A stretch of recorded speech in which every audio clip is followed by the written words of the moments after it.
Welcome, Interior Alaska, to our Saturday Sportscast. Austin Buchanan here. Time to take a look at some sports with you. Well, this morning, the UAF cross-country team had their first meet of the season. Joe Cook was there and brings us the results. UAF invited Hawaii Pacific and CSU Stanislaus for the Alaska Cross Country Invitational at the West Ridge Trails today. The women's team ran first. Hawaii Pacific senior Fiona McKenna won the 8K race in 22 minutes and 50 seconds, but Nicole Baith was the first Nanook in and had a photo finish for 10th place, beating Marissa Jimenez by a foot in 24:16.6. Hi, good to hear everyone. As I'm coming up the hill over there, and all I wanted was to beat that girl in front of me. We've been going back and forth the whole race, so all I wanted was one finishing sprint, and it just seemed to work out. It feels really good. We're kind of focusing on comfort, so this was a good warm-up. Alaska would take spots 15 through 21 to finish third in the three-team race. In the men's race, it was all Stanislaus who had the top 5 runners after the first 4K loop. They took spots 1 through 2 and 3 through 6, led by Alex Villascusa, who finished in 26:03. I mean, I'm a trail person. I like uphills and stuff, so it's a pretty cool experience to be able to actually race it. UAF Seiji Takagi was the showman on the trails, but Isaac Lammers made up ground on the final loop. He finished 7th overall in 26:52. Takagi, King, and Rankin and Ross McDougall went 8, 9, and 12 for Alaska. The Nanook men took second place. I was not expecting this at all today, and mentally it was like, well, I just turned off a switch, and there was just nothing to keep me from going faster, and I was like, okay, let's just go harder until it hurts. We're not where we want to be. We have training to do and certainly recruiting to do, but we're getting there and going in the right direction. Thanks, Joe. Well, West Valley 0-3 so far this season to start off. Looking for a victory today against Wasilla. Let's recap. Wolfpack won the coin toss, chose to start off the game coming out on offense. The Wolfpack went 4-0. Wasilla Warriors take it after the forced punt. Wolfpack holds them to 4th down, but the Warriors tested the defense and converted on the 4th down play, then scoring, make it a 7-0 ball game early in the first.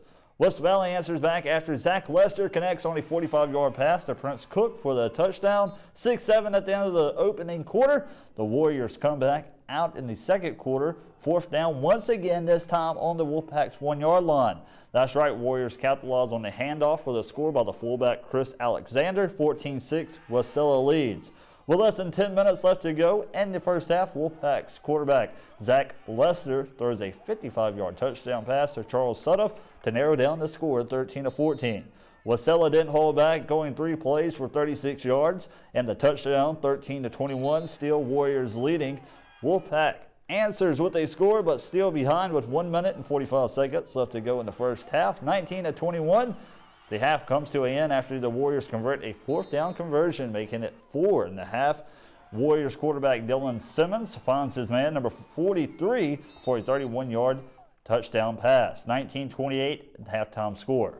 Wasilla goes on and wins with the final score, 49-25. Last night was the 2014 Mayor's Bowl. Lathrop taking on North Pole. Joe Cook was there, and he has the recap. Mayor's Bowl 2014 in Northport tonight. Northport Mayor Bryce Ward and Fairbanks City Mayor John Eberhardt come to midfield for the coin toss, discussing this year's wager perhaps. The Patriots won this game last year, but tonight Lathrop tested North Pole's rush defense with a heavy dose of Travis Phillips. Lathrop attempted one pass on their opening 90-yard drive, and it was a play-action pass. Glenn Maiden to Jamari Whiteside for a 12-yard TD score, 6-0 Lathrop. On North Pole's ensuing drive, Lathrop's defensive back Nathan Barnett makes the Patriots pay with a 46-yard pick six, increasing Lathrop's lead to 12-0 to end the first quarter.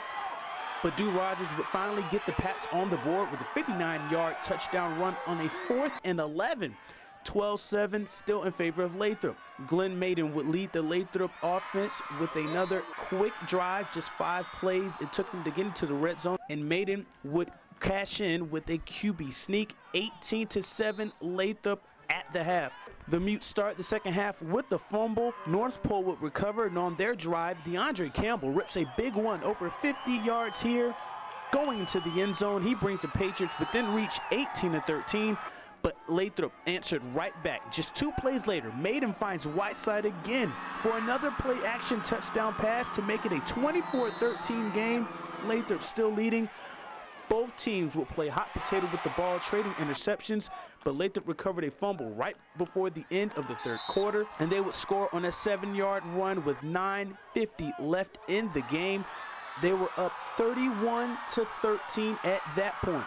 And Lathrop's defense stalls North Pole as the Malamutes get redemption and win the Mayor's Bowl 31-13. They hold North Pole to just 13 points. The Patriots came in averaging 47 points per game.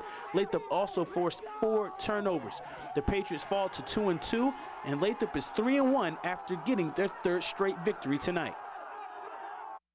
And now wrap it up for our sportscast tonight. Katie Looper has your full weather forecast coming up next. Stay tuned.